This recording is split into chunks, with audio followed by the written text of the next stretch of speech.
Hello there, lovely people.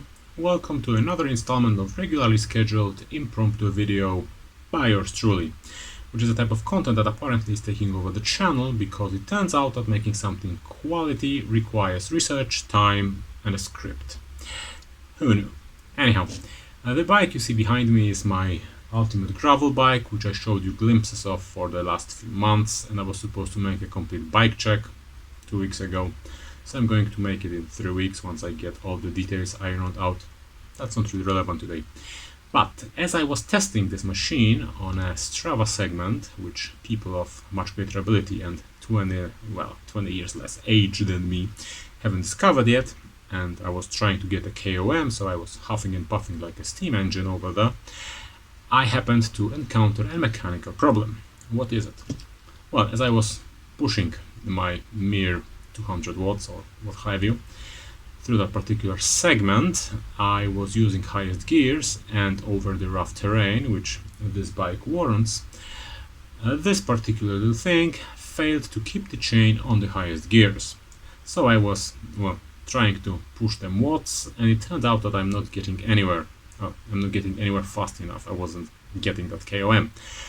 So I need to fix this issue, because if I want to get that particular segment to be crowned, or I want to be king of that segment, or maybe something like that. Anyhow, if I want to get that KOM, I need to have it on a mechanically flawless bike, because losing watts, not a good thing. So I need a clutch derailleur, because this thing isn't holding the chain on the highest gears. So normal people would usually throw money at this problem, so they would buy a new Z or a clutch derailleur that's compatible with this particular drivetrain, but I'm not normal, as you might already expect. So I was surveying this SRide RD M500C. What's the model number? Yep. I was surveying the RD M500C for an ability to mount this on this bike. However, there's a problem here, because that's a 2x12 and this derailleur is actually meant for 1x12 with 1150 cassette.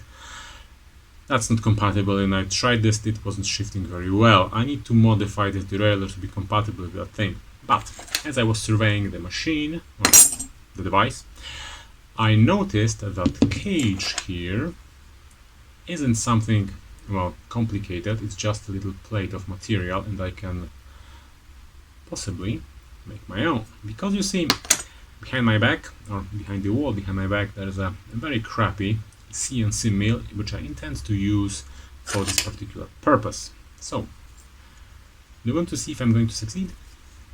Stay tuned. After over 9,000 hours of laborious work, multiple design iterations and exhaustive testing, this is the final form of what I will be making.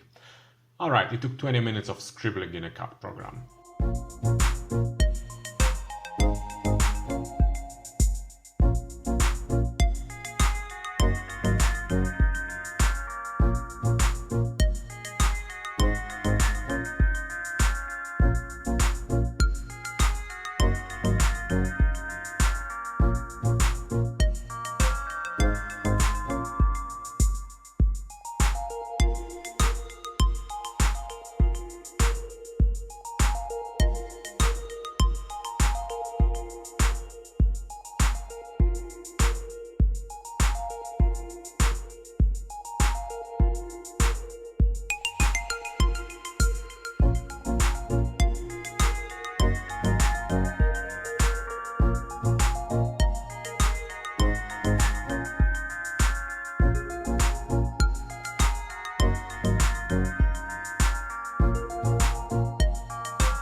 Alright, after some machining and spending a night in a tumbler and cleaning it up, and just a little bit, this is the end result. All I need to do now is to tap these holes here for the pullays to screw in with these screws, and tap these two holes to attach this to the main derailleur.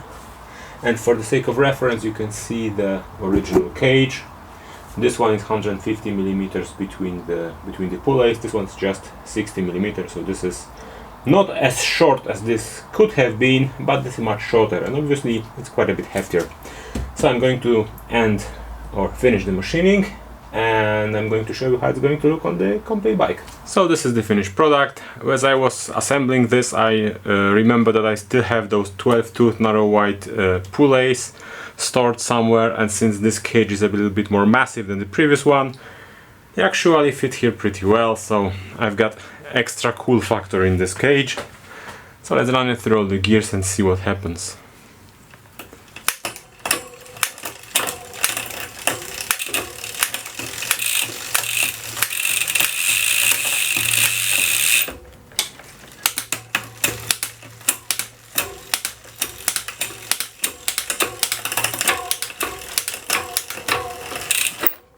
Alright, there was a little hesitation there. I had to lengthen the chain, as you can see, by a single link to get a little bit better B-gap, but other than that, it looks promising. It holds the chain pretty well and looks pretty groovy, to be honest.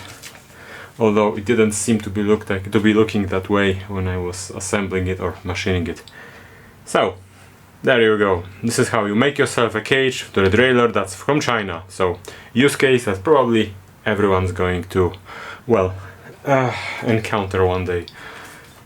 So, I hope you like this video. I hope to see you around during the next one. This is unbelievably cool.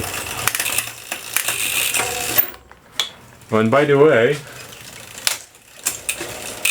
on the small ring I have almost the entire cassette available. I have just the 4 fastest cogs that are out of range of the derailleur. So essentially non-usable cogs are still not usable, but the rest is working perfectly. I'm very happy with it. So, see you in the next video.